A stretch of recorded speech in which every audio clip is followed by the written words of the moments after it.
Hello, everyone, and welcome to BookPodCastZone. I'm Emma. And I'm John. It's great to be with you all today. Today, we're really embarking on something quite special, I think. A truly transformative journey. We're taking a deep dive into Eckhart Tolle's, his seminal work, The Power of Now, a guide to spiritual enlightenment. A book that's had a huge impact, definitely. It really has. For countless people, it's been, pivotal. Yeah. Life-altering, even. Yeah. So our source material for this deep dive consists of custom-tailored chapter summaries.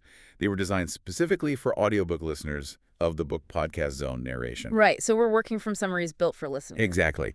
And our mission today, it's to distill the most important nuggets of knowledge, really, from each of the book's 10 chapters. We want to provide you, our listener, with a clear, concise path to understanding his core message and, maybe most importantly, the practical applications for your life. Getting to the heart of it and how you can actually use it. Precisely. Think of this as maybe your shortcut, a way to grasp this profound and, let's face it, influential work, making its sometimes complex ideas feel, clear and relatable. And we'll try to provide context too, right? Both historical and contemporary, how these ideas show up now in 2025. Exactly. Bringing it right up to date. So, shall we jump right in? Let's do it. Okay, so Chapter 1. This is where Tolle lays down a foundational concept. It sounds simple on the surface, but really getting it can fundamentally shift your whole perspective. It's the assertion, you are not your mind. Right. That's the big one to start with. Yeah, and for many, this is the radical starting point of the whole book. He introduces enlightenment, not as some, far-off mystical state for monks on mountaintops. Right. Not something unattainable. No, but as something incredibly accessible. Specifically, freedom from the relentless, often, let's be honest, oppressive control of our own thoughts. Yeah, that inner monologue that just goes and goes. Exactly. It's liberation from that incessant internal chatter that so many of us just assume is us, who we are. And that's the crux of it, isn't it? The profundity. Tolle isn't saying, stop thinking, that's impossible. Right. Instead, it's this idea that our thoughts, those stories, judgments, plans, worries, they aren't our true selves. They're just thoughts. Exactly. They're just part of our experience. A tool, maybe, but not the totality of who we are. The key, he says, is observing them without identifying with them. Becoming the witness. The awareness behind the thought rather than the thought itself. It's like watching clouds drift by. You see them, you acknowledge them, but you don't become the cloud. You don't get swept away. That distinction, observer versus thought, feels like the real game changer. Because it implies we have some agency, some control over our inner world. Absolutely. And the basic activity he encourages to start this journey, it's almost deceptively simple. Yeah. Just practice mindful awareness of your thoughts. Just watch them float by. No judgment, no trying to fix them or change them. Just notice. Simple, but not necessarily easy, right? Especially at first. Definitely not easy. But powerful. And what's really fascinating here, Emma, is how this core idea, while Tolle articulates it so powerfully, isn't actually new. Not at all. It has really deep historical roots. Oh, interesting. Where does it connect back to? Well, if you look at the bigger picture, this emphasis on present moment awareness, on observing the mind, strongly resonates with ancient wisdom traditions. Think Zen Buddhism, for example, millennia old. Ah, right. Meditation. Exactly. The practice of zazen, seated meditation, is fundamentally about watching thoughts arise and pass without getting hooked by them, recognizing they're just transient. Okay. And that lineage, that kind of thinking, heavily influenced the mindfulness movement that really took off in the West in the 1990s. Right. Mindfulness became huge then. It did, thanks to pioneers like John Kabat-Zinn, his mindfulness-based stress reduction programs, MBSR. I've heard of those. They were revolutionary. They weren't just about bringing meditation into hospitals or clinics. They sort of despiritualized mindfulness, presented it as a secular, evidence-based tool for stress and well-being. Making it accessible. Exactly. It allowed these ancient insights about watching the mind to reach a much wider audience, people who might have been skeptical otherwise. So Tolle's point isn't just, think positive or good vibes only. No, it's deeper than that. Much deeper. It's about a fundamental shift in your relationship with thought itself, realizing you are separate from the chatter and therefore not completely at its mercy. That connection to MBSR really grounds it. But okay, how does this kind of philosophical idea, you are not your mind, how does that actually play out in our daily lives, especially here in the U.S. in, say, 2025. Does it have real-world impacts, like on stress at work? Oh, absolutely. Very real, measurable impacts, especially in high-pressure situations. Think about the tech industry, for instance. Yeah, high stress there. Right. So in 2025, we saw U.S. tech workers, say in San Francisco, a place known for demanding environments, right? Definitely. They were actively using mindfulness apps like Calm or Headspace, not just as a trend, but really engaging with them. So practicing what Tolle describes. So Observing thoughts. precisely. Using the apps to practice detaching from that constant mental loop, deadlines, coding bugs, competition, all of it. And did it work? What were the results? Well, according to a study cited in Forbes, they reported A 20% stress reduction in a place like Silicon Valley, just from detaching from the mind's chatter. That's incredibly powerful. It really shows that seeing thoughts as separate gives you inner calm, helps you navigate the chaos. It's a fundamental shift, moving from being consumed by the mind to being the conscious navigator. It's about empowerment, isn't it? Absolutely. And, the BookPodCastZone audiobook version, the narration is quite soothing and measured. It really helps make this core concept accessible. Yeah, the delivery matters. It does. It allows for reflection, makes it easier to absorb and actually try the exercises. It helps you feel that separation between your true self and your thoughts. So for you listening right now, here's a little challenge to maybe get started. Just spend a few minutes today, maybe when you're waiting for something, or walking, or just sitting quietly. Simply observe your thoughts. Don't judge, don't engage, just notice them passing by. Like watching traffic from a bridge. Exactly. See what themes come up. Just be the impartial witness, that quiet presence behind the noise. Yeah. You might be surprised what you find, even in just a few minutes. It can create a surprising sense of inner space. Okay, before we move on to the next chapter, if you're finding these insights valuable, if you're enjoying this deep dive into the power of now, please do take a moment to like, subscribe, and maybe share this. It helps us keep bringing these deep dives to you. It really does. Your support means a lot. Okay, shall we move on? Let's go to chapter 2. All right, chapter 2, consciousness, the way out of pain. This builds directly on that first idea, you are not your mind. Tolle introduces a really profound explanation for why we suffer emotionally. He says it's not primarily the external circumstances themselves, the events. Right, not the what happened. No. It's our identification with the mind's interpretations and reactions to those circumstances. So it's the meaning we attach. Exactly. Especially when we get caught up dwelling on past regrets or, anxiously worrying about the future, letting those mental stories take root and, fester. And this is where he brings in one of his most famous concepts, right? The pain body. Yes. Yeah. The pain body. Can you unpack that a bit? Sure. He describes it not just as like a psychological idea, but almost as an energy field within us. It's an accumulation of old, unresolved emotional pain from our past. Like baggage. Kind of, yeah. Stuff from childhood, maybe past relationships, old resentments, deep hurts that were never fully processed. Okay. And the mind, Tolle says, in its habit of identifying with things and avoiding the present, it clings to this pain. It actually reactivates it. So current situations trigger old pain. Exactly. It draws on that old suffering and massively amplifies whatever discomfort you're feeling now. It can feel like this internal entity almost that feeds on negativity, or like an old wound that flares up whenever something reminds it of the original injury. Wow. That sounds quite intense, like a living archive of hurts trying to replay itself. It can feel that way. And Tolle's solution, how do we deal with this pain body? His primary path out is, unsurprisingly, living in the now. Being fully present. Presence again. Always. It's about disengaging from the mental narrative that keeps the pain alive. When you bring conscious awareness to it, you stop feeding it with identification. You starve it of the attention it craves. How do you do that practically? Well, one key activity he recommends is becoming really diligent about noticing your emotional triggers. Okay. What sets you off? Right.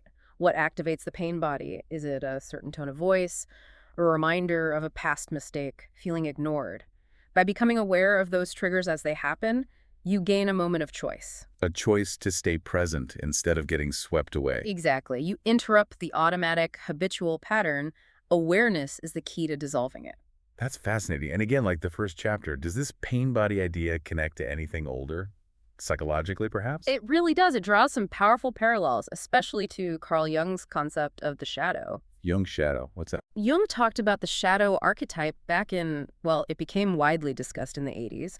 It represents the unconscious parts of our personality, often the bits we don't like, the parts we deem negative or primitive, and so we repress them, push them away. Okay, so the hidden parts. Right. Just like the pain body is accumulated, unresolved pain we try to avoid, the shadow holds these unintegrated aspects. And for both Jung and Tolle, the path to healing involves bringing conscious awareness to these hidden parts, integrating them rather than denying them. Interesting comparison. Yeah, and then this idea of confronting and integrating the hidden self, it found new life in like the 2000s New Age movement, where spiritual and psychological ideas often blended, focusing on healing and wholeness. Right. And of course, you absolutely cannot talk about Tolle's mainstream popularity without mentioning Oprah Winfrey. Oh, absolutely. She was huge for him. Huge. She dedicated multiple shows, webcasts. She brought his work and concepts like the pain body to millions who probably would never have encountered them otherwise, and had an immense societal impact, really pushing these ideas into the mainstream conversation. A massive amplifier. Okay, so we have Jung, we have Oprah. But back to the practical side. How does dissolving something that sounds as deep as a pain body actually show up in daily life? Does it have real therapeutic use? It definitely does. Very tangible applications in therapy and mental health. For example, in 2025, we saw therapists, particularly in places like New York, starting to actively integrate Tolle's exercises around the pain body into their sessions. Really? They'd teach clients how to observe and disidentify from that accumulated emotional pain rather than being overwhelmed by it. So, say a client has persistent anxiety linked to a really critical parent. The therapist would guide them to notice when that old pattern of fear or self-doubt gets triggered. And then, instead of getting lost in the story, just observe it maybe as a sensation in the body or a recurring thought separate from their present moment self. So using awareness to break the identification cycle. Exactly. And what were the results? Did it help? The results were quite compelling. Psychology Today reported that therapists using these techniques saw clients achieve a significant 25% reduction in anxiety symptoms. Wow, 25%. That's substantial. It is. It really shows this isn't just, abstract spiritual philosophy. It's a powerful, quantifiable therapeutic tool. It directly addresses that lingering emotional discomfort, chronic anxiety, the weight of the past. It offers a concrete path to relief by changing your relationship with that inner suffering. That's incredibly hopeful for anyone feeling trapped by past hurts or anxiety. Right. Moving from being a victim of the pain body to an observer and ultimately dissolving it through presence. And again, the BookPodCastZone audiobook, that reflective, calm tone really helps make this process feel less daunting, more relatable. It offers clear, actionable steps, almost like having Tolle guide you personally. Yeah, the delivery makes a difference in internalizing these potentially challenging ideas. Okay, so building on recognizing the mind and starting to dissolve the pain body, Chapter 3, moving deeply into the now, is really practical. It shifts focus to how we actually deepen our presence. Right. Beyond just understanding it intellectually. Exactly. It's not just about knowing you're not your mind. It's about truly feeling it, living it moment to moment.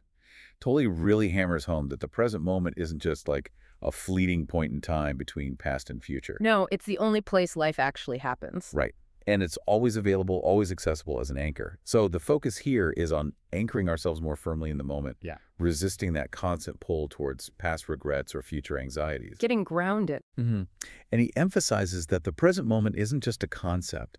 It's an experience we can cultivate. One of the key activities he suggests for this deepening. It's beautifully simple, really. What's that? Mindful breathing exercises. Ah, the breath. Always comes back to the breath. It does.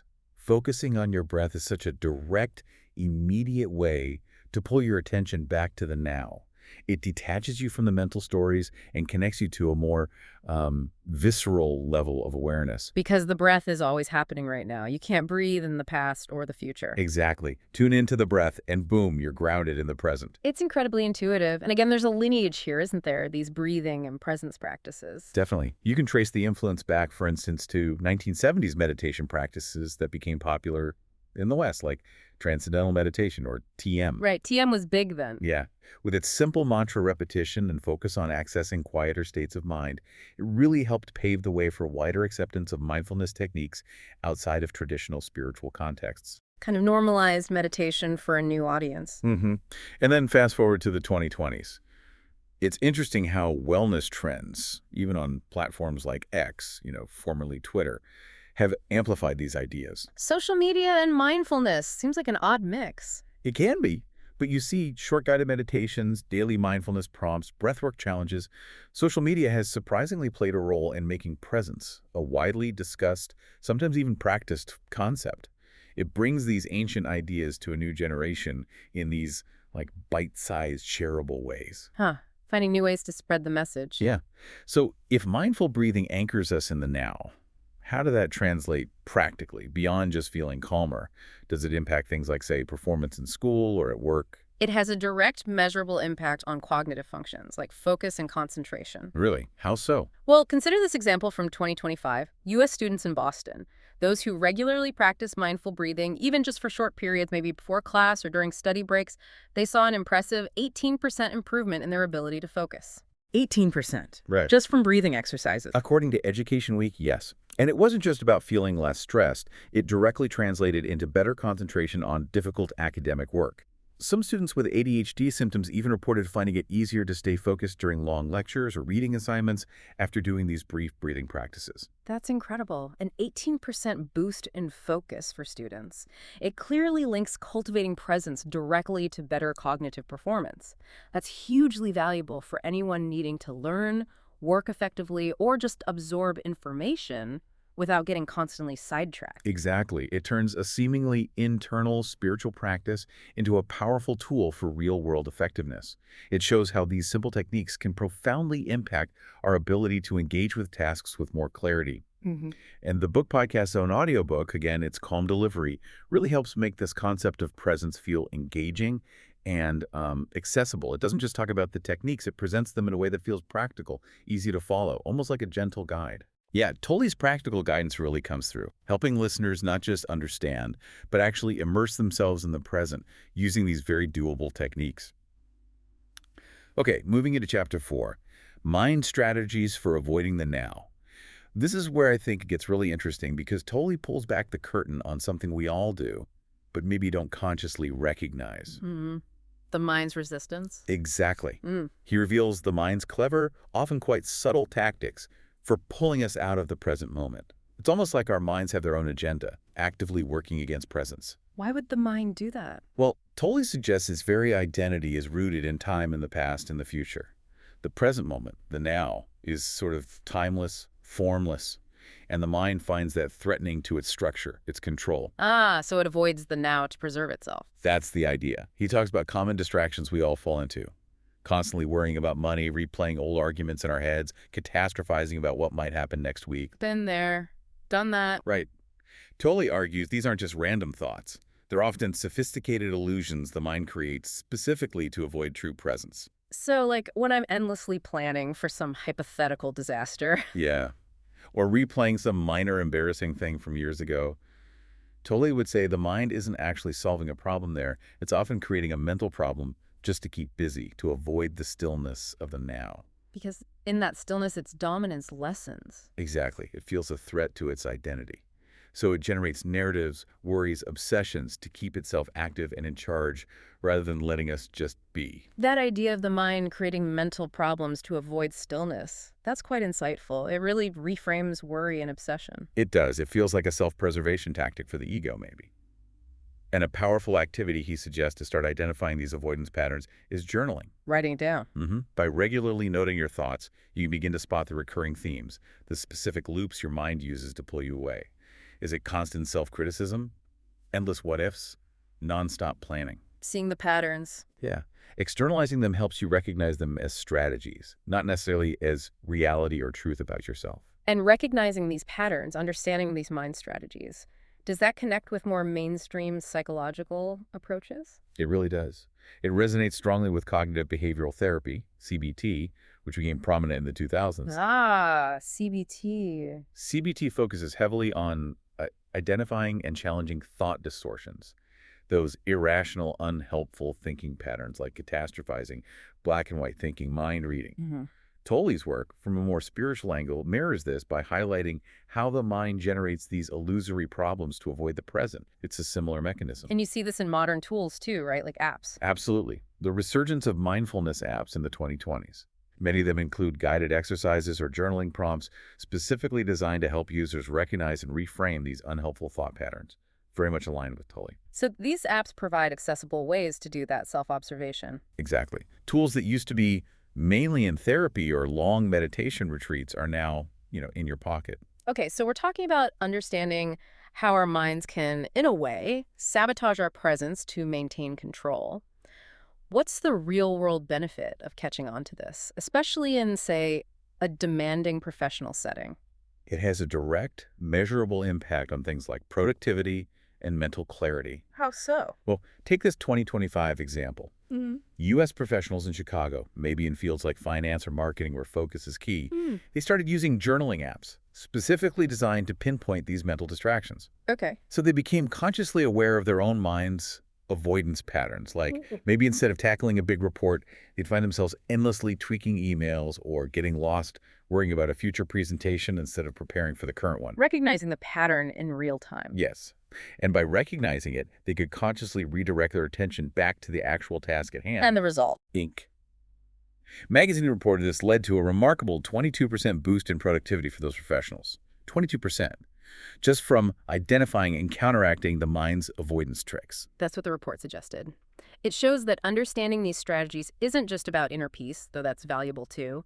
It has tangible benefits for output, focus, efficiency. That's incredibly practical. It gives you a feeling of being more in control of your attention rather than being yanked around by your thoughts. Indeed. It shifts it from an internal struggle to a kind of strategic awareness, taking back the reins of your attention and energy. And this is where the audiobook for The Power of Now really helps.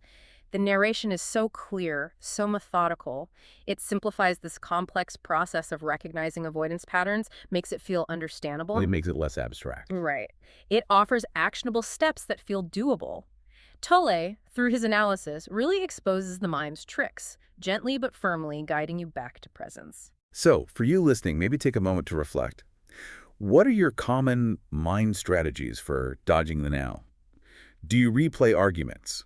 Worry endlessly about what-ifs? Get lost in planning the future, even the near future, like what you'll do after this? Just noticing those patterns without beating yourself up about them. Exactly. That noticing, that awareness, is the powerful first step towards disarming them. All right, let's move into Chapter 5, the state of presence. This is where Tolle really defines what this presence we keep talking about actually feels like. And importantly, how to consistently cultivate it. Getting beyond the theory to the experience. Exactly. He defines presence not just as, a brief moment of calm between thoughts, but as an alert awareness. Alert awareness, I like that. Yeah. A vibrant, alive state of being that's fundamentally free from the usual mental chatter and the pull of the ego. It's not something you just achieve once and you're done. No, it's a practice. Right. It's a state to be cultivated. The power comes from making it a daily practice, weaving mindfulness into the fabric of your life, transforming even mundane moments. Turning the ordinary into an opportunity for presence. Precisely. He really encourages listeners to practice presence during routine tasks, things we normally do on autopilot. Washing the dishes, walking the dog, waiting in line, even just listening fully to someone.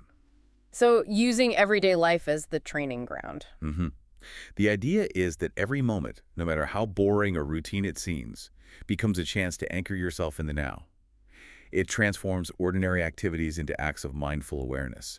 It's not about doing more, it's about being more fully present in whatever you're already doing. That focus on routine tasks is so practical. It makes presence feel less like something you have to schedule and more like something you can access anytime, like a subtle rebellion against autopilot mode. Totally. And it brings up an interesting question. How does cultivating this internal state of presence affect the people around us? Our interactions, shared spaces? The ripple effect. Yeah.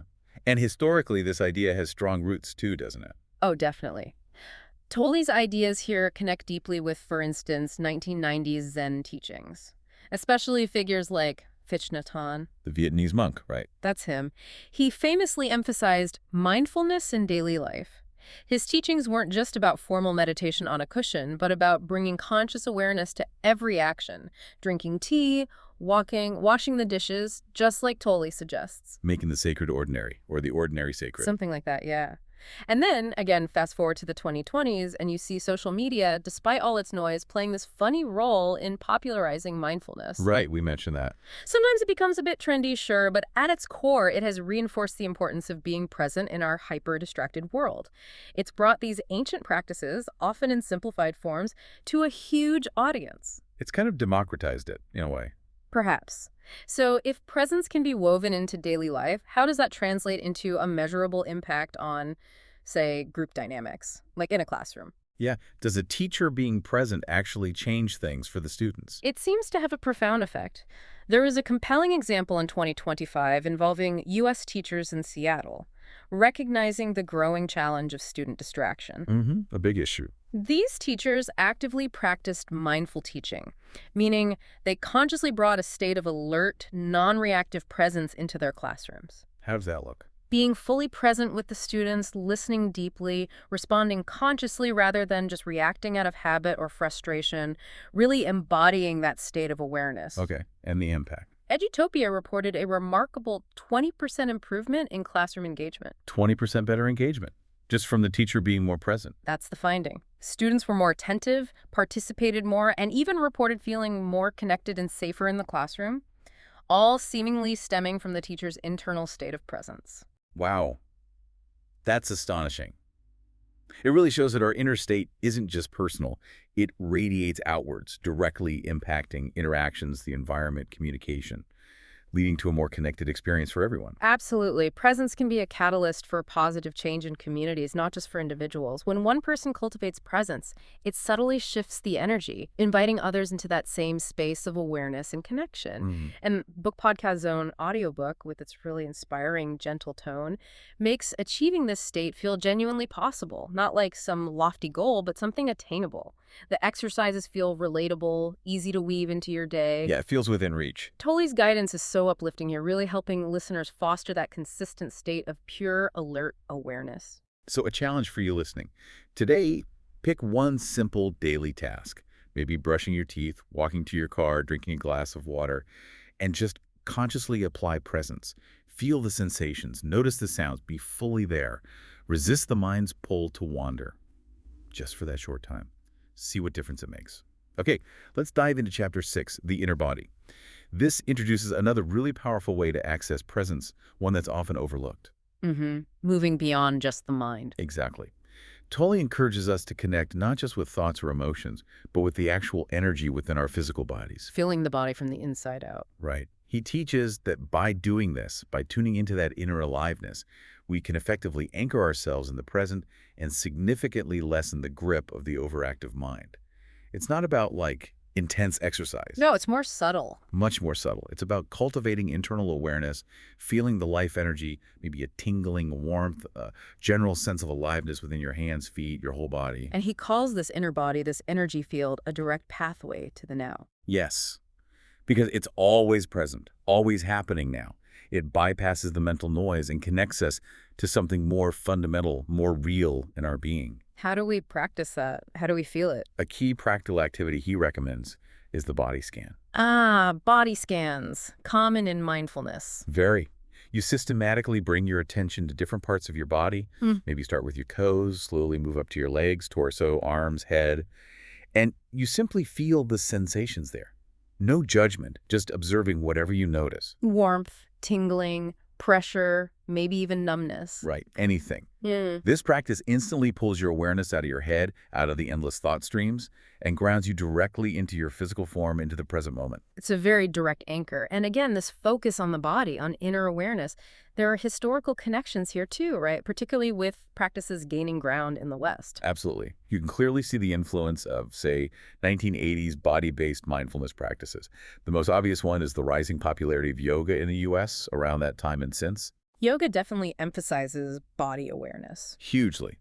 With its focus on breath, pranayama, postures, asanas, and deep relaxation, yoga profoundly shifted how many Westerners approach the mind-body connection and inner awareness. It laid a lot of groundwork. And then more recently, those 2020s wellness apps we keep mentioning, like Headspace or Calm, they've massively amplified this. Body awareness practices, guided body scans, they're core features for millions of users now. Making these subtle practices really accessible. Yeah, bringing Tolle's insights about the inner body to a huge digital audience. Okay, so connecting with the inner body feels good, grounding. But does it have practical applications beyond general wellness? Are there specific fields where this interconnection makes a measurable difference, maybe high-stakes fields? Yes, definitely, especially in high-performance areas where being finely tuned to your internal state is critical. Think sports. Athletes, how so? In 2025, U.S. athletes in Los Angeles, across different sports, pro basketball, Olympic gymnasts, runners, they were actively using body scan meditations as part of their training. Okay, what was the goal? It helped them become much more acutely aware of their physical sensations, recognizing subtle signs of tension, fatigue, potential injury points, basically understanding their bodies on a deeper level. Plus, it was a powerful tool for managing pre-game jitters or anxiety. Shifting from a racing mind to grounded body awareness. Exactly. And did it impact their performance? Significantly. ESPN reported that athletes incorporating these practices saw about a 15% enhancement in their overall performance. 15%! That's huge in elite sports. It really is. And it wasn't just about feeling relaxed. It translated into more precise movements, quicker reaction times, better composure under pressure, all apparently stemming from tapping into the body's subtle energies and gaining that deeper self-awareness. Wow. That really underscores that connecting with the inner body isn't just some vague spiritual thing. It's a practical, quantifiable way to improve performance, physical and mental, in demanding fields. Optimizing potential by grounding in your own living energy. And the BookPodCastZone audiobook, its narration is so soothing, it really makes connecting with the inner body feel inviting, not intimidating. Yeah. It guides you through the steps clearly. Yeah, it makes it feel effortless. Tolle's insights here are truly transformative, linking body awareness directly to cultivating a stable, deep presence. So a quick challenge for you listening. Take a brief moment now or later when you can. Maybe close your eyes. Just bring your attention briefly to your hands. Feel them from the inside. Then maybe your feet. Then your chest. Just notice any sensations, warmth, tingling, aliveness. Observe without judging. You might be surprised what you feel. All right, Chapter 7, Portals into the Unmanifested. Okay. This is where Tolle really ventures into some of the more expansive, maybe even mystical-sounding concepts in the book. Going deeper. Yeah. He talks about special portals, gateways, essentially, that allow us to access a deeper dimension of consciousness, something beyond the physical world, beyond the chattering mind. And what are these portals? He identifies seemingly simple things, silence and space. Silence and space. How are they portals? He means not just the absence of noise or physical emptiness, but seeing silence in space as having their own presence, their own energetic quality, a profound stillness that exists underneath the surface of our busy, form-filled lives. So recognizing the background, not just the foreground. Kind of, yeah. He suggests that by consciously stepping into moments of deep silence, or by cultivating an awareness of the space between things, between thoughts, between objects, the gaps in the noise, we can touch what he calls the unmanifested. The unmanifested. What does he mean by that? It's his term for the timeless, formless dimension of pure consciousness, the source from which everything arises. It's always present, he says, but usually hidden by our mind's activity and our intense focus on things and form. So it's like returning to the source, the ground of being. That's the feeling, yes. And a key activity, he suggests, is simply meditating in quiet moments. Even just a few minutes consciously engaging with silence, letting yourself be in it, feel its quality. That can open these doors. It sounds quite profound. Does this connect to other spiritual or philosophical movements? Oh, absolutely. This exploration of deeper consciousness resonates strongly with, say, the 2000s New Age movement.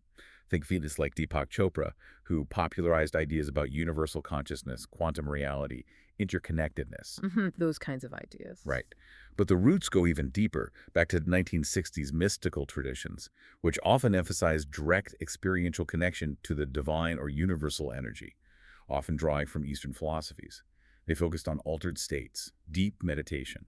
So Tolle is kind of distilling these vast ideas. Exactly. He takes these potentially abstract spiritual concepts and makes them feel practical, actionable. He offers a way to connect with that inner stillness in everyday life without needing years of, monastic discipline. Recognizing the spiritual dimension woven into ordinary reality.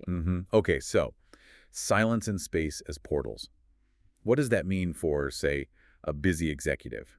Someone navigating a really noisy, demanding world where silence feels like a total luxury, maybe even impossible. It actually has surprisingly tangible benefits even there, maybe especially there. It impacts mental clarity, Stress levels. Oh. Consider this. In 2025, U.S. executives in Miami, people juggling insane schedules, high-stakes decisions, constant information overload. They started intentionally incorporating silence meditations into their routines. Like taking long retreats. No, just carving out brief, intentional moments of quiet, maybe 5 or 10 minutes before a big meeting or during a quick break, turning off the phone, closing the door, and just being in the silence.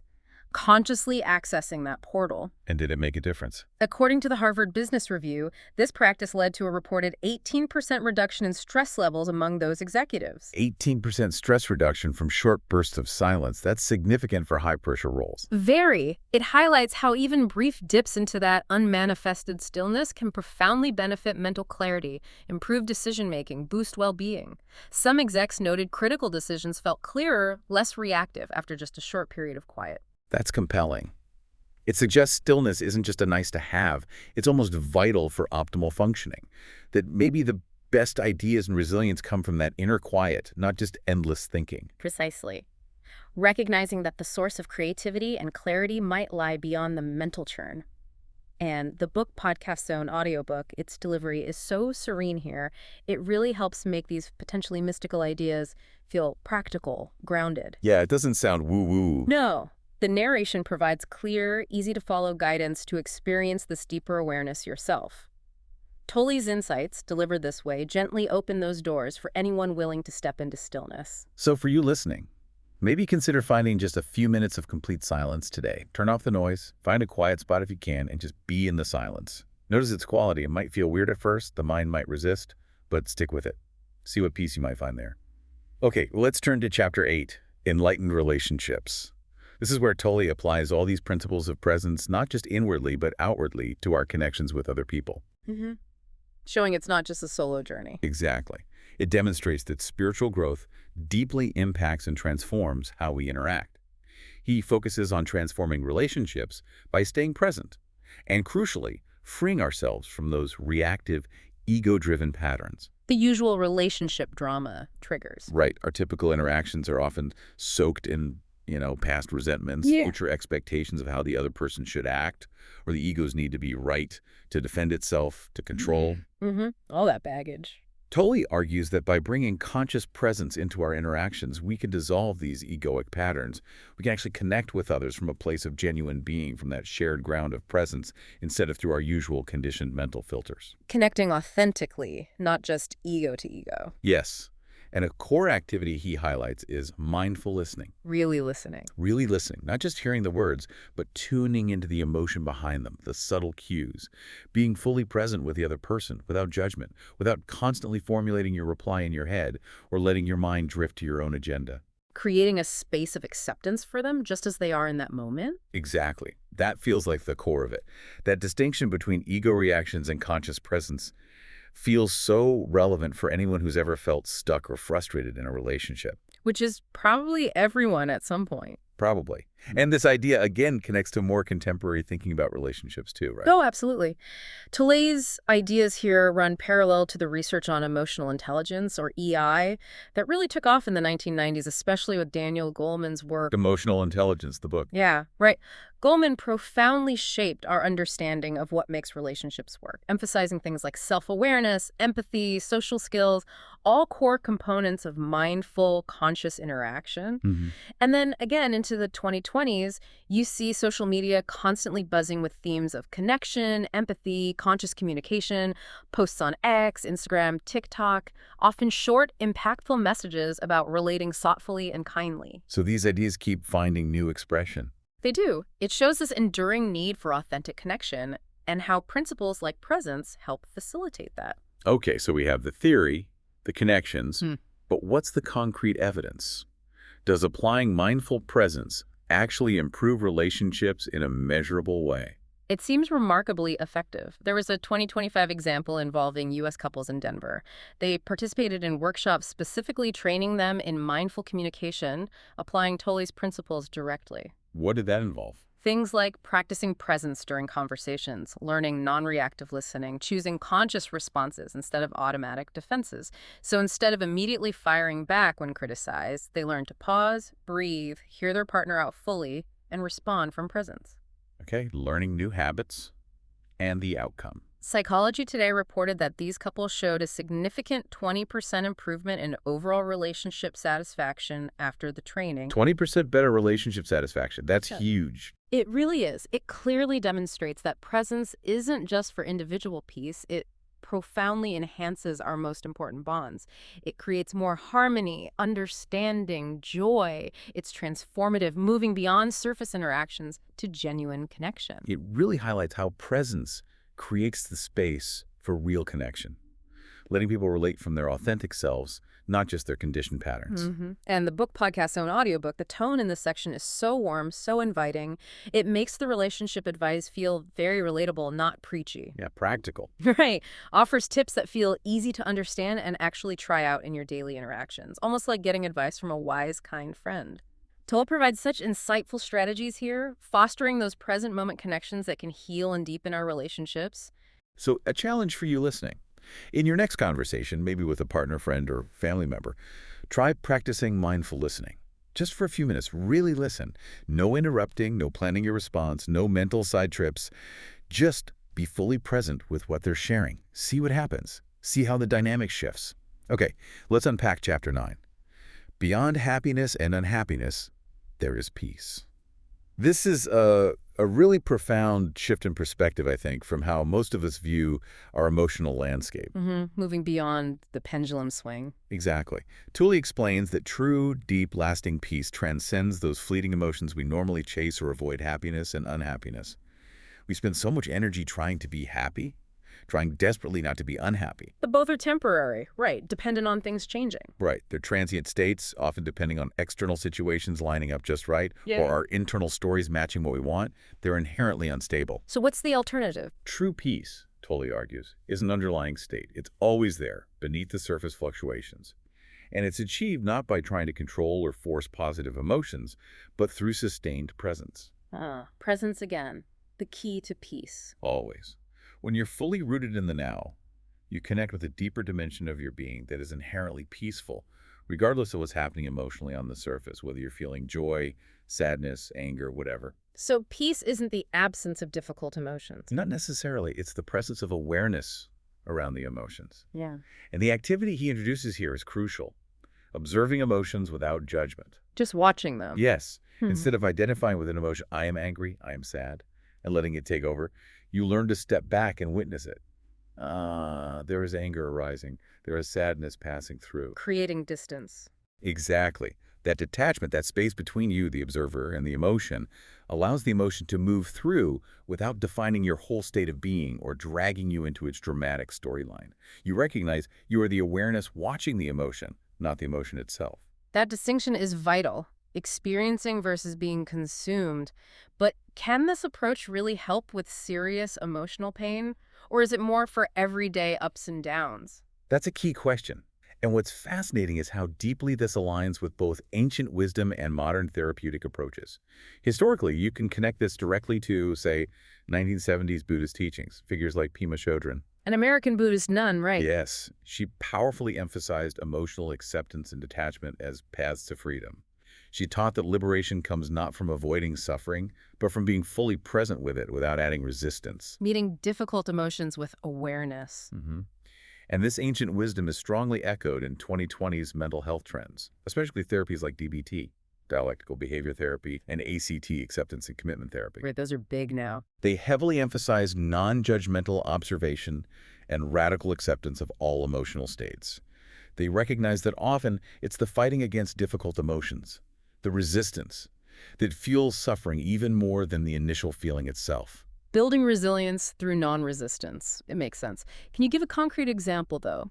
Does this non-judgmental observation actually make a difference for something like, say, clinical depression? It appears to. In 2025, therapists in Austin, Texas, were integrating this core Tolle principle, non-judgmental observation, into their work with clients struggling with persistent emotional distress, including depression. How did they apply it? Instead of pushing clients to suppress depressive feelings or endlessly analyze them, they guided them to simply observe. Observe the physical sensations associated with the low mood, maybe tightness in the chest, heaviness. Observe the accompanying thoughts, maybe negative self-talk. But observe them without labeling them bad, without trying to fix them immediately, without adding layers of self-criticism. Just allowing them to be present, witnessed, watch Exactly. the results. Fast Company reported that therapists using this approach saw a remarkable 22% reduction in symptoms of depression among their clients. 22%. That's truly profound. It is. It's a powerful testament to the idea that true peace isn't about forcing happiness, but finding an internal stability accessible regardless of external circumstances or even difficult inner states. Yeah. It suggests our relationship to our emotions is the key, more than the emotions themselves. It shifts the whole paradigm from controlling feelings to relating to them differently. Wow. The BookPodCastZone audiobook, its narration here is so reflective, so calming. It really makes this deep peace feel attainable. Yeah, not just an abstract idea. No. It offers inspiring exercises that gently guide you towards experiencing it. The sound itself feels soothing. Tolle's wisdom here is so uplifting, guiding listeners toward that lasting, unconditional peace beneath the surface waves. So, a challenge for you listening. The next time a difficult emotion comes up, anger, sadness, anxiety, frustration, try, just for a moment, to simply observe it without judgment. Don't fight it. Don't feed it with stories. Don't analyze its origins right then. Just watch it. Notice its texture, its energy. See what happens when you create that space around it. And that brings us to our final chapter in this deep dive, chapter 10, the meaning of surrender. This is where Tolle tackles a really powerful word, surrender, but redefines it in a way that's quite different from its usual meaning. It often sounds negative, like giving up. Exactly. For many, surrender implies defeat, weakness, resignation in the face of hardship. But Tolle flips that completely. He explains surrender not as defeat, but as profound, radical acceptance of the present moment, exactly as it is. Accept of what is. Yes, letting go of our internal resistance to reality. Whether that reality is an external situation, you don't like traffic jam, difficult colleague, illness, or an internal feeling, anxiety, pain, frustration. So it's about stopping the inner war against reality. Precisely. And this acceptance, he argues, paradoxically leads to immense inner freedom and a deep sense of peace. When you stop fighting what is, when you cease that mental battle, you liberate a huge amount of energy that was previously tied up in resistance. Energy that can then be used differently. Exactly. Non-resistance opens up space. Space for clarity, for creative solutions perhaps, for a deeper connection to presence, and for that underlying peace that's independent of whether things are going your way. How do we practice this? He suggests practicing acceptance in daily challenges, big or small. Instead of the mind automatically jumping to, this shouldn't be happening, or I hate this, surrender invites a shift. Maybe acknowledging, okay, this is happening. How can I meet this moment fully? What action, if any, is appropriate from a place of peace rather than frantic reaction? It's a very nuanced, powerful definition, quite different from just passively giving up. Very different. And again, this concept, its popularization, has a history, right? And it's especially how Tolle brought it forward. Definitely. The 2000s saw these ideas about spiritual surrender gain huge traction, largely thanks to Tolle himself, particularly through those Oprah webinars we mentioned. Great, reaching a massive audience. They introduced concepts of acceptance and non-resistance to millions, bringing them out of purely spiritual niches. But these ideas themselves build on much older traditions. Think Christian mysticism, emphasizing yielding to divine will, or Sufi traditions focusing on trusting the flow of life, letting go of personal control. Ah, so it has deep roots. Very deep. And then again, into the 2020s, you see social media continuing to spread these themes of acceptance, letting go, finding peace in the present, distilling complex ideas into shareable nuggets that resonate with people seeking inner strength in uncertain times. It keeps finding relevance. Okay, so surrender as acceptance fosters resilience. Can you give a really concrete example, especially in a tough real-world situation that affects lots of people? Absolutely. Let's take a really difficult scenario. Mass layoffs. A harsh reality in the modern economy. Very stressful, disruptive. Right. In 2025, during a period of economic uncertainty, there was a study looking at U.S. workers in Atlanta facing layoffs. Those who consciously practiced acceptance, meaning they didn't necessarily like the situation, but they stopped internally fighting the reality that it was happening, choosing acceptance over anger, despair, or blame. Okay, shifting their internal stance. Yes. Business Insider reported that these workers showed a remarkable 20% improvement in their mental health outcomes compared to those who remained in strong resistance. Wow. A 20% improvement in mental health during layoffs linked to practicing acceptance. That's the finding. It's a profound demonstration that surrender, in Tolle's sense, isn't weakness. It's a pathway to incredible inner strength, resilience, maintaining well-being, even when life throws major challenges your way. It truly redefines strength. Maybe true strength lies in embracing reality, not just fighting it. It's about finding freedom internally, even when external circumstances are difficult or beyond our control, transforming our inner relationship to the circumstances. Exactly. And the Book Podcast Zone audiobook, the way it closes this chapter in the book, it feels really empowering, deeply reassuring. It makes surrender feel inspiring, not daunting. Yeah, offers actionable steps. Makes this profound principle feel accessible. Tolle truly provides transformative insights here, redefining surrender as this powerful path to spiritual freedom and resilience, allowing you to navigate life with a deeper peace. So a final challenge for you listening. Identify one area in your life right now where you feel resistance, where you're fighting against what is. Maybe it's traffic, maybe it's a difficult person, maybe a health issue, maybe just a nagging problem you can't fix immediately. Just consider how practicing acceptance rather than resistance might shift your perspective, what energy might be freed up, what new possibilities might emerge from that inner shift. #outro. Wow, that brings us to the end of our deep dive into Eckhart Tolle's The Power of Now.